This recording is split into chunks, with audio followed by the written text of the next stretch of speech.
के लिए इबरत बना दिया। और जब मरियम के बेटे ईसा का हाल बयान किया गया तो तुम्हारी कौम के लोग उससे चिल्ला उठे और कहने लगे कि भला हमारे माबूद अच्छे हैं या वो यानी ईसा। उन्होंने जो उन ईसा की मिसाल तुमसे बयान की है तो सिर्फ झगड़ने को। हकीकत यह है कि ये लोग हैं ही झगड़ालू। वो तो हमारे ऐसे बंदे थे जिन पर हमने फजल किया और बनी इसराइल के लिए उनको अपनी कुदरत का नमूना बना दिया। और अगर हम चाहते तो तुम में से फरिश्ते बना देते जो तुम्हारी जगह जमीन में रहते। और वो यानी ईसा क़यामत की निशानी है। तो कह दो कि लोगों इसमें शक न करो और मेरे पीछे चलो, यही सीधा रास्ता है। और कहीं शैतान तुमको इससे रोक न दे, वो तो तुम्हारा अलानिया दुश्मन है। और जब ईसा निशानियां लेकर आए तो फरमाया कि मैं तुम्हारे पास दानाई की किताब लेकर आया हूं, नीज इसलिए कि बाज बातें जिनमें तुम इख्तिलाफ करते हो तुमको समझा दूं। सो अल्लाह से डरो और मेरा कहा मानो। कुछ शक नहीं कि अल्लाह ही मेरा और तुम्हारा परवरदिगार है। बस उसी की इबादत करो, यही सीधा रास्ता है। फिर कितने फिरके उनमें से अलग अलग हो गए। सो जो लोग जालिम हैं उनके लिए दर्द देने वाले दिन के अजाब से खराबी है। ये सिर्फ इस बात के मुंतजिर हैं कि क़यामत इन पर नागहां आ मौजूद हो और इनको खबर तक न हो। जो आपस में दोस्त हैं उस रोज एक दूसरे के दुश्मन होंगे, मगर परहेजगार कि वो बाहम दोस्त ही रहेंगे। मेरे बंदो, आज तुम्हें न कुछ खौफ है और न तुम गमनाक होगे। जो लोग हमारी आयतों पर ईमान लाए और फर्माबरदार बन गए, उनसे कहा जाएगा कि तुम और तुम्हारी बीवियां इज्जत और एहतराम के साथ बहिश्त में दाखिल हो जाओ। उन पर सोने की तश्तरियों और प्यालों का दौर चलेगा और वहां जो जी चाहे और जो आंखों को अच्छा लगे मौजूद होगा। और ऐ अहले जन्नत, तुम इसमें हमेशा रहोगे।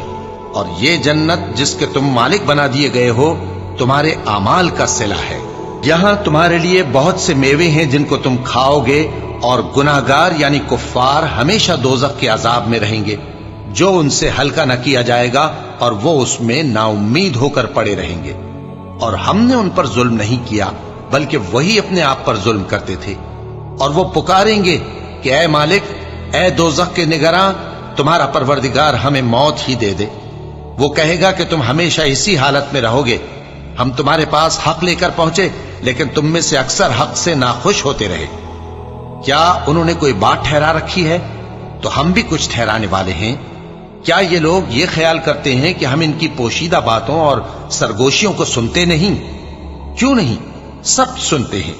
और हमारे फरिश्ते इनके पास इनकी सब बातें लिख लेते हैं। कह दो कि अगर रहमान के लिए औलाद हो तो मैं सबसे पहले उसकी इबादत करने वाला हूं।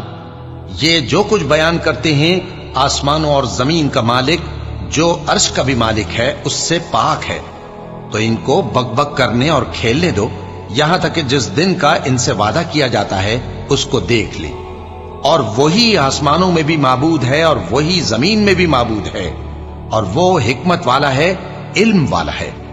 और वो बहुत बाबरकत है जिसके लिए आसमानों और जमीन और जो कुछ इन दोनों में है सबकी हुकूमत है। और उसी को क़यामत का इल्म है और उसी की तरफ तुम लौट कर जाओगे। और जिनको ये लोग अल्लाह के सिवा पुकारते हैं, वो तो सिफारिश का कुछ इख्तियार नहीं रखते। हां, जो इल्म यकीन के साथ हक की गवाही दें, वो सिफारिश कर सकती हैं। और अगर तुम इनसे पूछो कि इनको किसने पैदा किया है, तो कह देंगे कि अल्लाह ने। तो फिर ये कहां बह के फिरते हैं? और बसा औकात पैगंबर कहा करते हैं कि ऐ परवरदिगार, ये ऐसे लोग हैं कि ईमान नहीं लाते, तो ऐ पैगंबर इनसे मुंह फेर लो और सलाम कह दो। इनको अनकरीब अंजाम मालूम हो जाएगा। शुरू अल्लाह का नाम लेकर जो बड़ा मेहरबान निहायत रहम वाला है।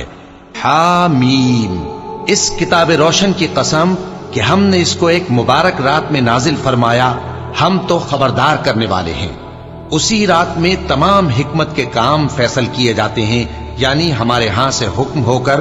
बेशक हम ही फरिश्तों को भेजते हैं। ये तुम्हारे परवरदिगार की रहमत है, वही तो सुनने वाला है, जानने वाला है। आसमानों और जमीन और जो कुछ इन दोनों में है सबका मालिक, बशर्ते कि तुम लोग यकीन करने वाले हो। उसके सिवा कोई माबूद नहीं। वही जिंदगी देता है और वही मौत देता है। वही तुम्हारा और तुम्हारे पहले बाप दादों का परवरदिगार है। लेकिन ये लोग शक में पड़े खेल रहे हैं। तो उस दिन का इंतजार करो कि आसमान से साफ धुआं निकलेगा जो लोगों पर छा जाएगा। ये दर्द देने वाला अजाब है।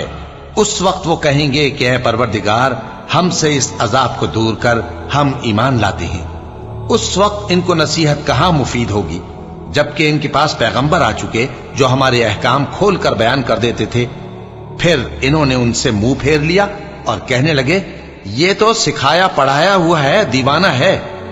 हम तो थोड़े दिनों अजाब टाल देते हैं, मगर तुम फिर कुफ्र करने लगते हो। जिस दिन हम बड़ी सख्त गिरफ्त करेंगे तो बेशक इंतकाम लेकर छोड़ेंगे। और इनसे पहले हमने कौम फिरौन की आजमाइश की और उनके पास एक आली कद्र पैगंबर आए जिन्होंने ये कहा कि अल्लाह के बंदों यानी बनी इसराइल को मेरे हवाले कर दो, मैं तुम्हारा अमानतदार पैगंबर हूं और अल्लाह के सामने सरकशी न करो। मैं तुम्हारे पास खुली दलील लेकर आया हूं और इस बात से कि तुम मुझे संसार करो, मैं अपने और तुम्हारे परवरदिगार की पनाह ले चुका हूं। और अगर मुझ पर ईमान नहीं लाते तो मुझसे अलग हो जाओ। तब मूसा ने अपने परवरदिगार से दुआ की कि ये नाफरमान लोग हैं। अल्लाह ने फरमाया कि अच्छा, मेरे बंदों को रातों रात लेकर चले जाओ और फिरौनी जरूर तुम्हारा ताक़ुब करेंगे।